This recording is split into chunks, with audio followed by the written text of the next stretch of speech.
Hey mate, I'm Alex. I'm Gastón. Welcome to Power Mates. This is the place to learn and share about Fabric and Power Platform. If this is your first time here, don't forget to subscribe, like, and share this channel with your friends and colleagues. So, Power Mates, your model-driven Power Apps can now be controlled by an AI agent with human approval, full login, and side-by-side comparison views. This is the most important Power Apps update of the year, and we are going to break it down without the buzzwords. Let's get into the Power Apps MCP and the new ancient feed. But first of all, let's define what is an MCP really. Quick definition for anyone who hasn't been swimming, in the ancient buzzword is the MCP is a model context protocol. It is a standard way for an AI agents to discover and use tools that live in another system. Think of like a USB for AI agents. So you have a Power App, you expose it as an MCP server. Now, any agent, let's say Copilot Studio, M365 Copilot, or a third party agent with other technology, now can plug in and use with it off. Yeah, of course. And before the MCP, every agent integration was all custom. So you'd build a connector, you build a plugin, you build a skill, different shape every time. MCP standardized the whole thing. And what Microsoft announced is the Power Apps MCP Server. Your Power Apps now natively can expose tools that agents can call. Starting with data entries, but they explicitly say full create, read, update, delete is coming. So this is like just the first beachhead, something.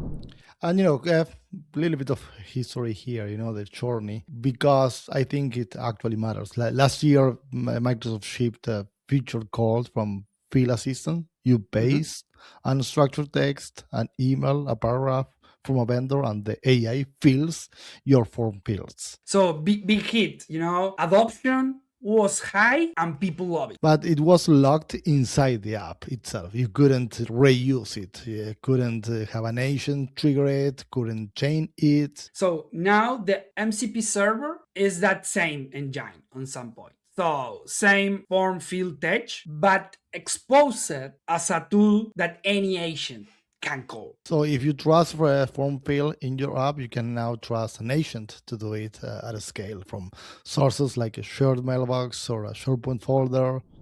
Exactly, and that's the look, because the data entry problem was never the typing, it was the routing on some point. So this email goes here, that attachment goes there. So agents are great at routing. So let's talk the about some capability types. So the NCP server gives your agent two kinds of capability. Let's go through both. First, the automated app tasks. Today that's the inbox data entry tool. You point it at content source, a mailbox, a folder. The agent watches, extracts the relevant fields, and creates a record in your app. Critically, so built-in human review and approval is the in the agent feed before the record actually commits. Second, supervised activity. This is where the agent doesn't just act, it hands control back to a human for review, assistant, or steering. Your maker decides for this task. Agent goes ahead for this other task. Agent must wait for a human. Yeah, and that's the real human in the loop story that every Correct. CTO has been asking for. It's not theoretical anymore. And this isn't one model approve everything. It is per tool, per task. So it's granular. Yeah, and if you're building a claims processing app, for example, agent that reads the email and proposes the records, human approves before it commits. And if the value is over a threshold, route to, let's say, a senior reviewer. That logic is now declarative. Let's see the reimagine agent feed on some point. So the agent feed itself got a major overhaul. So let's talk about what's actually new. Yeah, four things. First, makers have granular control over which agent task appear in the feed. So you're not drowning users in every actions the agent took. Second, side by side comparison view.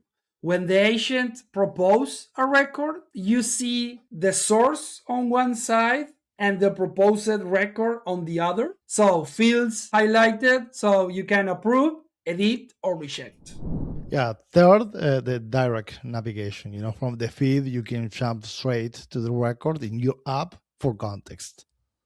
And fourth, performance metrics. Of course, you can see how the agent is doing, how often you approve versus reject, which fields it gets wrong.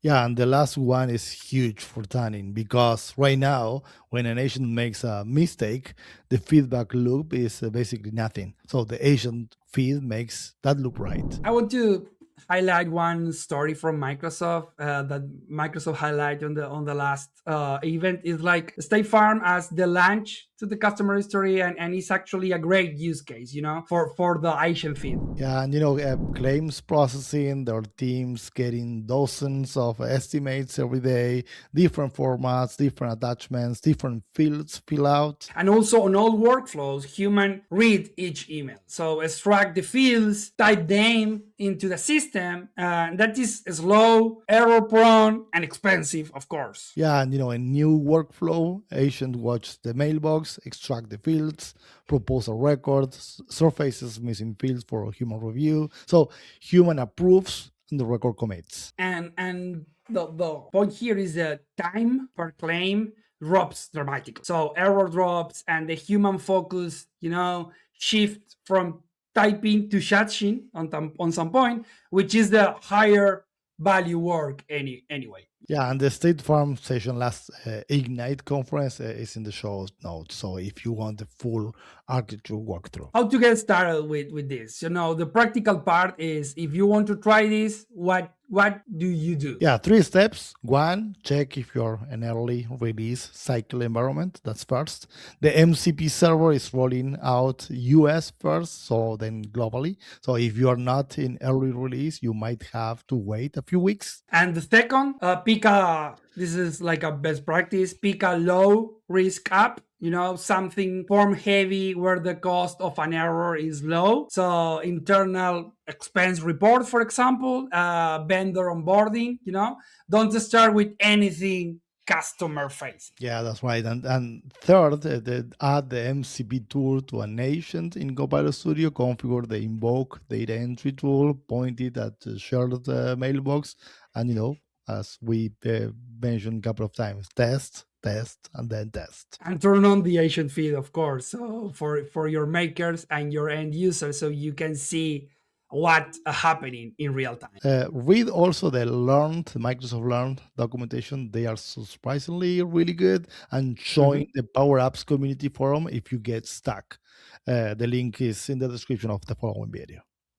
Yeah, so big picture is this Microsoft saying, every Power App is now an agentic app, not just the new ones, the ones that you already ship also. Yeah, and the human in the loop story is what will get this past your security team because the agent never bypasses the human review you've configured. Yeah, exactly. So, all right, PowerMate, please drop a comment.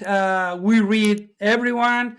Thanks for hanging out, mate. Stay powerful, PowerMate, and join us on this journey.